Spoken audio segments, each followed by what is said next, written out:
অল্প বয়সেই মার্কিন কোম্পানি ওপেন এআই এর তরুণ রিসার্চার হিসেবে নিয়োগ পেয়েছিলেন সুচির বালাজি। 2020 থেকে 2024 সাল পর্যন্ত কাজ করেছেন এই কোম্পানির সাথে। মার্কিন গণমাধ্যমের তথ্য অনুযায়ী গত মাসের 26 তারিখ ক্যালিফোর্নিয়ার ফ্রান্সিসকো শহরের বুচানান স্ট্রিটের নিজ বাসা থেকে তার মৃতদেহ উদ্ধার করে পুলিশ। কিন্তু যথেষ্ট তথ্য প্রমাণ না থাকায় তার মৃত্যুর খবরটি এতদিন প্রকাশ করা হয়নি বলে জানায় স্থানীয় পুলিশ।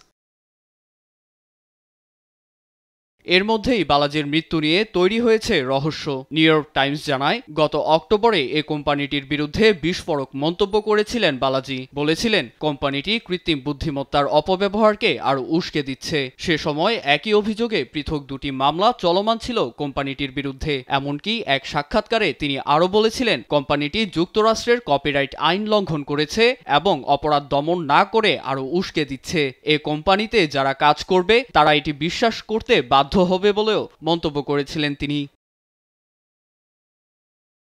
এছাড়া ওপেন এআই এবং চ্যাটজিপিটির ব্যবহারের 4টি গুরুত্বপূর্ণ দিক নিয়ে ব্যাখ্যা দিয়েছিলেন সুচির বালাজি। ওপেন এআই এর কর্মী হয়েও এমন মন্তব্য করায় নিজের শত্রুর সংখ্যা বাড়িয়ে ফেলেছিলেন বলেও ধারণা তার পরিবারের। তবে এখন পর্যন্ত তার মৃত্যুর রহস্য উদ্ঘাটন করা সম্ভব হয়নি বলে জানিয়েছে প্রশাসন। তরুণ এ গবেষকের মৃত্যুতে শোক প্রকাশ করেছে ধনকুবের ইলন মাস্ক। ইলন মাস্ক নিজেও ওপেন এআই এর সাবেক সহ-প্রতিষ্ঠাতা ছিলেন। দ্বন্দ্বের জেরে 2015 সালে ওপেন এআই ছেড়ে এক্সএআই বাজারে নিয়ে আসেন তিনি। নীরব দাস, নিউজ ডেস্ক, দেশ টিভি। Hi everyone.